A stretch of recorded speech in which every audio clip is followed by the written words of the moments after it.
teu discípulo. Francisco levantou a vista, olhou dentro dos olhos do sacerdote e falou serenamente: Seja discípulo do Cristo, meu irmão. Vamos trabalhar. A casa do sacerdote, daquele dia em diante, era para os sem-teto, e lá se formou uma comunidade de amparo aos sofredores de toda a ordem. O seu sítio em Rivo Torto foi transformado em acampamento para os primeiros discípulos de Francisco de Assis. Ali, reuniram dentro da maior simplicidade os companheiros dedicados e decididos a acompanharem Francisco em seu esquema de pobreza e renúncia, no início de uma transformação social, lembrando com amor e cuidado os primeiros tempos do cristianismo. Já se pensava em muitas regras para a comunidade, uma vez que quanto mais crescia o interesse das pessoas pelo Evangelho redivivo. Francisco não aceitava doações de qualquer ordem para a comunidade. Todos que nela ingressassem eram obrigados a se desprenderem dos bens materiais em favor dos sofredores e das instituições que amparassem a coletividade. A filosofia maior entre eles era trabalhar, honestamente sem a ferrugem da ganância, mas por amor ao labor. Em pouco tempo, destacaram-se os seguintes e principais seguidores de Francisco, identificados como freis, para destacá-los como companheiros do nosso personagem Francisco de Assis. Frei Leão, Frei Filipe, Frei Cândava, Frei Arlindo, Frei Bernardo, Frei Pedro, Frei Rufino, Frei Silvestre, Frei Ângelo, Frei Quirino, Frei Tancredo, Frei José, Frei Luís, Frei Diogo, Frei Egídio, Frei Morico, João de Capela e Frei Sabatino. Depois, com o tempo e as bênçãos de Deus, como ele mesmo dizia, multiplicaram-se os seus seguidores por todo o mundo. Foram mais de 200.000 discípulos de Francisco de Assis, que por onde passavam deixavam as sementes do Evangelho, aquelas que tinham o perfume dos primeiros dias do cristianismo de Jesus. Um dos que se destacou com grande expressão em todo o mundo e que hoje é venerado por muitos povos foi Antônio de Pádua, cuja estrela figura como de primeira grandeza nos céus das ordens franciscanas. João de Capela não figura na lista como frei, por ter desistido logo nos primeiros meses da missão difícil da renúncia. Ele foi se despindo de tudo o que se referia aos bens terrenos. Antes já tinha trabalhado dentro de si, pois conhecia muito bem o espiritualismo em geral. Admirava a vida de Sócrates e de Platão. Era conhecedor da vida de Buda, o Iluminado, e tantos outros espíritos de escola que vieram contribuir para a ascensão da humanidade. Todavia, quando chegou o momento de renúncia do ponto primordial da ordem, que era a castidade, não suportou a luta, e os conflitos íntimos o derrubaram. E ele, João de Capela, procurou seu pai espiritual, com quem teve o seguinte diálogo: Querido irmão Francisco, tenho por ti admiração e respeito. Tua presença me confunde e me faz pensar no que tange a religião, a Deus e a Cristo. Teu modo de vida inflama meu coração de virtudes, dando-me forças para trabalhar dentro de mim. Te vês que, enquanto caio em êxtase nas minhas orações. Mas quero, irmão Francisco, falar-te a verdade. Não posso esquecer o sexo. Esse monstro dentro de mim apaga como que todas as minhas virtudes, se é que verdadeiramente possuo. Há poucos dias encontrei uma companheira que toda a vida me fascinou e não suportei a atração que ela exerce sobre mim. Fico fora de mim, mesmo quando na influência do amor físico. E, já que a minha consciência não admite que eu fale mentiras, posso dizer-te que, para mim, o sexo é a melhor coisa que Deus fez no mundo, como proliferação dos seres humanos, distração e prazer. Para mim, é força poderosa que move todo mundo. E se os meus sentimentos não me enganam, existe sexo em tudo no mundo, até no êxtase dos homens da religião. Mas o que sinto é este direto com a mulher, e eu te peço perdão por ter que dizer-te a verdade, pois não mereces que eu minta. Sinto a tua pessoa, a imagem do próprio Jesus, nos chamados para a perfeição espiritual. Não sou digno de te acompanhar, porque não resisto à castidade. Vivo ainda sob a influência animal. Francisco já tinha notado antes que ele falasse a sua inquietação por mulheres, até mesmo pelas irmãs que frequentavam a comunidade, e orava por eles sempre que se lembrava de suas fraquezas. Olhou serenamente para João de Capela e disse com benevolência: João, não deixo de te amar por isso. Continuas a ser meu irmão, meu filho espiritual. A vida movida pela inteligência de Deus sabe o que fazer e está vendo primeiro as tuas necessidades. O tempo que ganhamos no aperfeiçoamento é incontestável pelos homens, mas nunca deixamos de ser filhos de Deus, porque não alcançamos tal ou qual virtude. Nós te agradecemos pela tua franqueza, que muito nos ajuda no resguardo para com nossas irmãs, e te peço que te esforces todos os dias para que o equilíbrio se faça em teu coração, que muito nos cativou e que merece todo o nosso carinho e amor. Prossegue nos trabalhos que começaste há muito tempo, de reforma da tua igreja interna, no altar do teu coração. Deus jamais deixa sozinho o aprendiz de boa vontade nos caminhos das experiências. Se o teu corpo pede e a tua mente não encontra recursos para satisfazê-lo de outra maneira, seja precavido e estuda bem mais os caminhos legais que devem ser tomados, evitando os desastres que ocorrem nesse ambiente, onde estão envolvidos vários sentimentos e troca energias que desconhecemos. Que Deus te abençoe, onde escolheres para viver. Vai, meu filho, porque o teu trabalho pode ser em outro lugar. Porém, esquece que se tudo foi feito por Deus, tem a nossa parte, e que devemos saber, dentro das diretrizes comandadas pelo bom senso. Que Jesus Cristo te guie sempre. João de Capela despediu-se e prometeu voltar quando estivesse em morais e espirituais para segui-lo, direcionando por todas as renúncias da ordem. Francisco? Oi? Eu lembrei do Gandhi, que no livro dele ele fala muito também dessa questão, como foi difícil para ele, né? Nossa. Que ele fez um voto também de castidade, né? E como foi difícil. A gente acredita que isso tenha quer dizer, eu acredito que para a igreja tem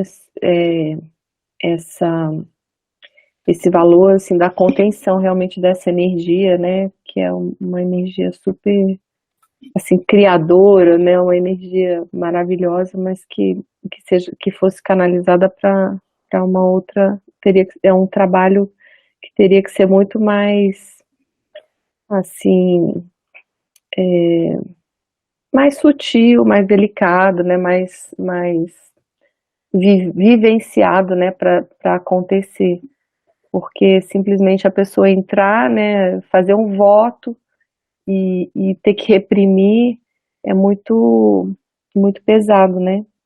E assim, a gente acredita que isso não atrapalha a pessoa a ser o que ela é, né? Que a igreja poderia, né? Ou as pessoas, os padres, os que fazem esse voto, poderiam estar cumprindo suas missões mesmo, né? Tendo a relação sexual, estarem casados e tudo. Mas eu acredito que tem algum motivo para estar vivendo isso até hoje, né? Não sei. Eu vejo o Papa Francisco, ele meio que está mexendo com esse tipo, né, de pensamento, porque deveria ser livre-arbítrio também, né? Se você quer casar ou não.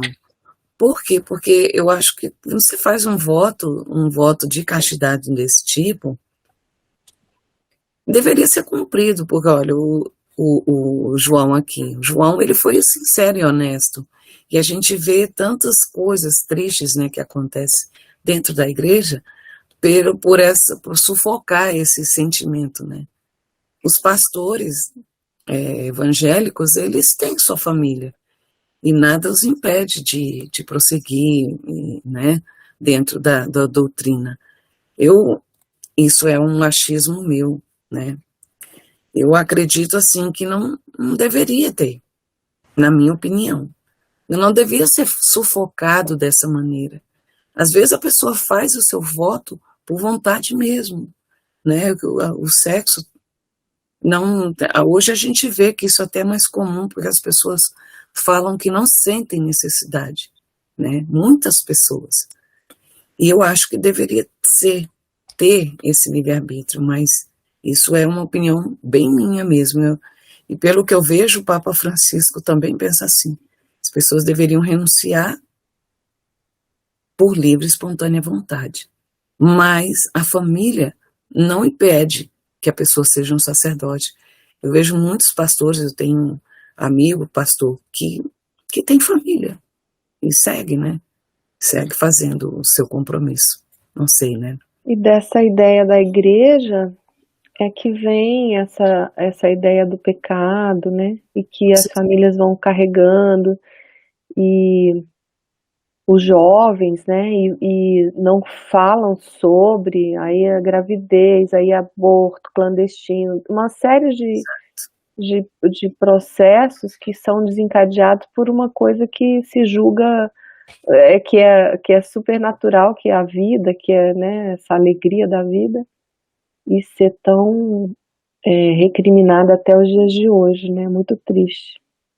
Eu também assim, eu vejo uma tristeza muito grande, assim, a gente foi educado nessa coisa de até a questão da masturbação ser um pecado, de você não tocar o seu corpo, né, essa coisa, assim, e, não sei, eu acho que talvez se tivesse tido um pensamento, não digo um pensamento livre, mas um pensamento mais abrangedor, menos discriminatório, talvez não tivesse tanta coisa, né, nesse sentido. Não sei. Se a gente olhar com atenção o que o Francisco fala para o João de Capela, a preocupação não é o ato em si, que é o que leva, que é o grande coisa, né? Que a igreja sempre fala, não só a igreja, mas a maioria das religiões trata a sexualidade como o ato em si. E se a gente prestar atenção no que Francisco realmente fala nas entrelinhas, a preocupação dele não é o ato, mas são as energias envolvidas. Quando essas energias são descaracterizadas, são deturpadas, que vêm os problemas. Então, tanto a Igreja Católica como várias outras religiões, como o Léo disse, a gente foi criado como aprendendo tudo isso errado, porque a gente vem da Igreja Católica, e para a Igreja Católica tudo era pecado, tudo era restritivo, mas porque a preocupação é o ato em si. Se a gente começar a expandir esse estudo, for ver coisas mais orientais, for ver mesmo no yoga, no tantra, a coisa é vista de uma maneira totalmente diferente. Inclusive no tantra tem técnicas de você utilizar essa energia de uma forma mais construtiva, Então, quando se fala negativamente da sexualidade, do sexo, é porque as pessoas focam o ato. E o ato, na verdade, não é nada. É só um simples meio de canalização daquela energia, de explosão daquela energia. É como qualquer atitude que a gente cometa. Se a gente a envolver com bons sentimentos, vai tudo bem. Se a gente deturpar aqueles sentimentos, está tudo errado. Então a gente não tem que julgar se o sexo é certo ou errado. Ele é uma forma de canalização de energia. Desculpa. Se a gente souber canalizar aquela energia, tudo funciona bem. Mas quando você deturpa, por que é tudo deturpado? Porque se investiu disso dos prazeres que vieram acompanhando isso. E foi o que foi sendo exacerbado, foi sendo divulgado, foi o que foi sendo perseguido. Não a interação do amor gerando um fluxo energético, mas de puro prazer. E o sexo, a gente não pode negar, é visto como uma coisa de prazer. O próprio João de Capela fala nisso. O que atraía ele não era só o carinho, era o prazer que aquilo gerava. E esse é o problema. A gente não sabe lidar com sentidos que são envolvidos nesse processo. E aí a gente pode extrapolar para quem bebe, para quem usa drogas, o prazer que aquilo causa é que faz com que a gente acabe deturpando todo o processo. Então, assim, se tal padre acha que é bom, ou tal pastor acha que não tem problema, isso não é uma questão assim totalmente pessoal e assim não cabe se levar a grandes níveis de julgamento do ato em si. É como tudo que envolve energias. Se a gente impregná-las de boas energias, de bons pensamentos, a gente vai conseguir fluir de uma maneira ótima com aquilo. Se a gente não consegue fazer isso, a coisa desanda. Então, a gente está falando de sexo, mas pode falar isso em relação à comida, que não é considerado por muitos um vício, mas que é. Quando você não consegue controlar o que você come, a quantidade que você come, a frequência que você come, o tipo de alimento, isso também é um vício, com as drogas, com o álcool. Então, é tudo muito semelhante. Não é o ato em si, mas as energias envolvidas, que a gente precisa aprender a lidar com elas. Enquanto a gente estiver vendo tudo isso unicamente pelo ponto de vista do prazer que ele gera naquele momento, a gente não consegue equilibrar. Infelizmente, não consegue.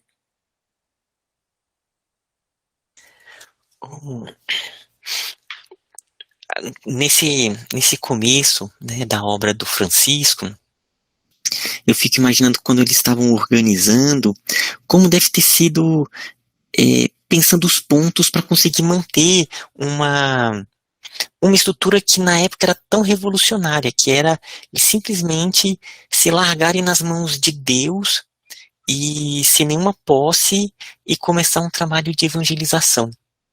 E aí o Francisco ele propõe 3 votos, né, que é o voto de pobreza, que é o voto de obediência e o voto de castidade.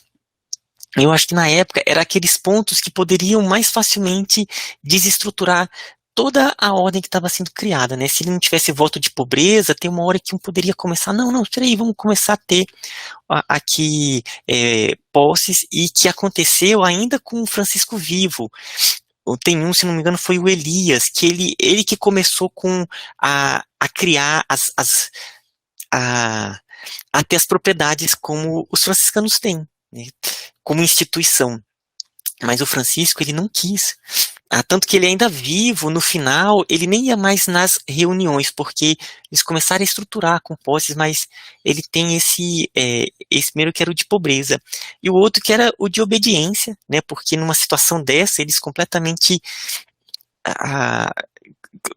com uma liberdade tão grande de poder e fazer os seus trabalhos de evangelização, precisava pelo menos ter esse voto, porque havia ali uma hierarquia. E, né, naquela época, imagino que o de castidade também, no sentido dessa grande força para canalizar. E talvez o que eu vejo assim como uma das grandes dificuldades da igreja é não perceber os seus momentos históricos e se reformular constantemente, né? Então, eu acho que talvez esse tenha sido uma das falhas de cristalizar a estrutura no momento atual e não perceber essa possibilidade de estar talvez alterando, vendo outras questões ligadas ao aspecto da castidade. Um dos caminhos que acabou que a igreja foi tomando foi criar várias ordens paralelas, né? Então, nos franciscanos tem a ordem dos leigos, tem várias outras que têm famílias, tal, mas que estão, de certa maneira, ligados. Mas eu acho que talvez essa cristalização de não repensar nesse ponto, falar assim, olha, isso aqui é como se fosse uma lei pétrea e não pode. O sacerdote, ele não pode ter família. Tanto que, pelo menos o que as obras espíritas dizem, naquela obra Paulo e Estevão, Pedro, o apóstolo, ele tinha família.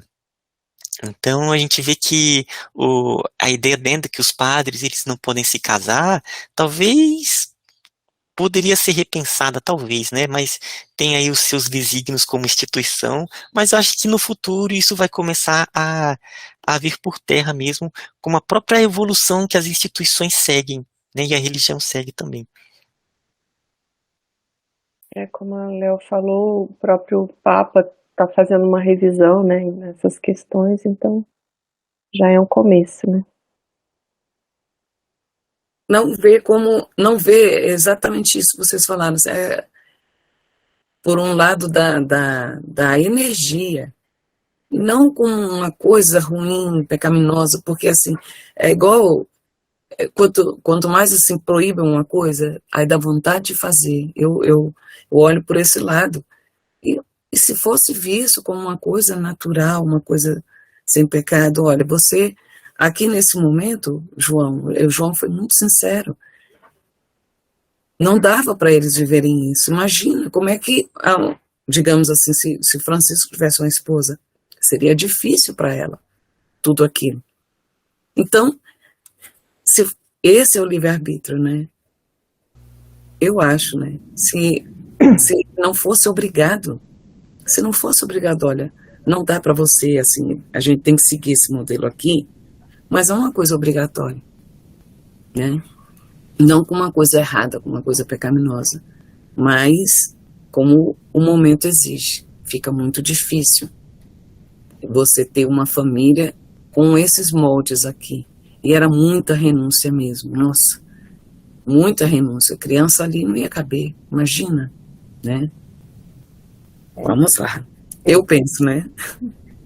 Porque é difícil mesmo. Imagina, a gente já vê criança ontem mesmo, uma criança presa dentro de casa, a mãe saiu para trabalhar, deixou um menino de 6 anos, preso, sozinho, a casa toda suja. Tiveram que invadir e pegar a criança. Imagina. É difícil isso, né? É muito complicado mesmo. Mas, enfim, vamos nós. Eu vou ler mais um pedaço, tá? Eu vou só fazer um ponto, que eu acho que também já está pertinho da hora. É muito da contextualização do período, né? E o Francisco, em todo o livro dele, eu já li o livro, então, ele fala da missão que ele tinha.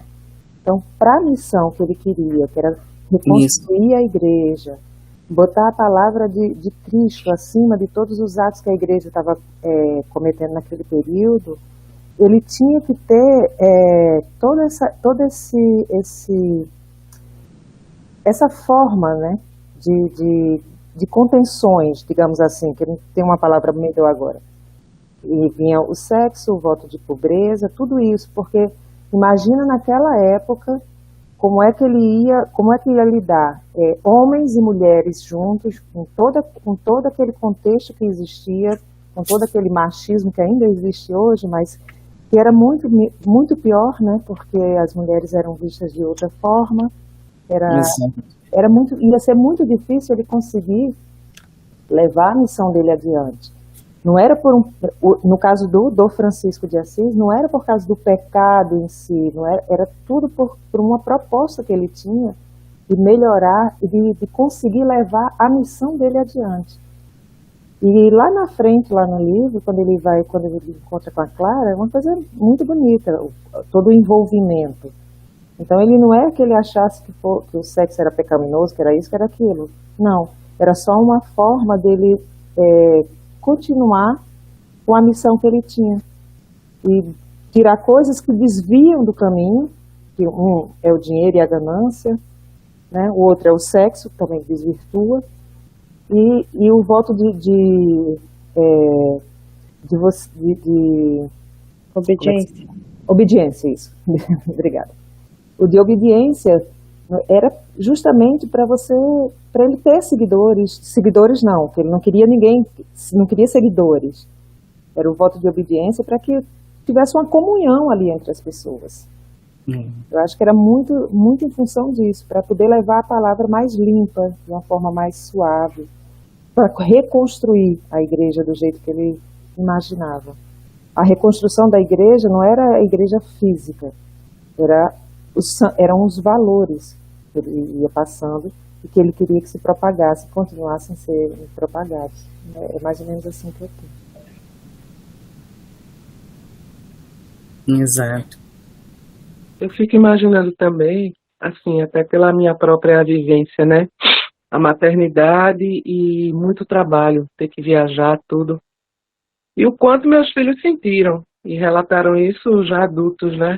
Quanto eles sentiram minha falta por ter que estar trabalhando. Então, acho que também tem esse viés, sabe? A dedicação necessária tanto para a família como para aquela grande missão que existia nesse momento. Eu fico pensando também sobre isso.